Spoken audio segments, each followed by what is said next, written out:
पतीला जबर मारहाण करत पत्नीचं अपहरण करण्यात आलेलं आहे।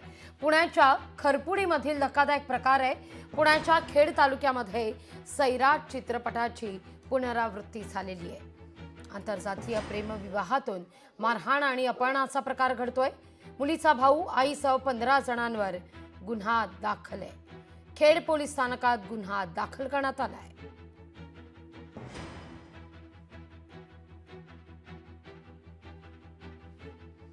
पतीला जबर मारहाण करत पत्नीचं अपहरण करण्यात आलेलं आहे। पुण्याच्या खरपुडीमधील धक्कादायक प्रकार आपण पाहतोय। पुण्याच्या खेडमध्ये सैराट चित्रपटाची ही पुनरावृत्ती झालेली आहे।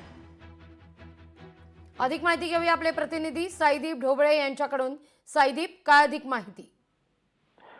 लागवी काही दिवसापूर्वी यांनी विवाह केला होता आणि हा थोडासा आंतरजातीय विवाह असल्यामुळे मुलीकडच्या घरच्यांना हे पसंत नव्हतं। वारंवार मुलीला विनंती केली जात होती की तू माहेरी निघून ये, परंतु मुलगी ही तिच्या नवऱ्यासोबतच राहण्यास तयार होती। ती मात्र माहेरी येत नव्हती आणि हाच राग मनामध्ये धरून मुलीच्या आईने आणि भावाने मुलीच्या घरी म्हणजे खेड तालुक्यातील बोसासी या गावी जाऊन या ठिकाणी मुलीला पळून नेण्याचा प्रयत्न केला।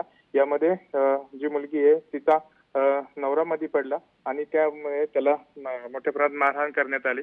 एकंदरीत पाहिलं तर ही घटना अतिशय दुर्दैवी असून मुलीची देखील इच्छा नसताना तिला बळजबरीने मुलीच्या भावाने गाडीमध्ये टाकून माहेरी घेऊन गेलेले आहेत। संबंधित घटनेमध्ये जो तिचा पती आहे त्याला मोठ्या प्रमाणात मारहाण झालेली आहे। याबाबत खेड पोलीस स्टेशन येथे तक्रार दाखल झाली असून पोलीस अधिक तपास करत आहेत। अगदी साईदीप, तुर्तास धन्यवाद तुम्ही दिलेल्या या माहिती करता। लोकशाही मराठी ऐका, पहा, जागरूक रहा।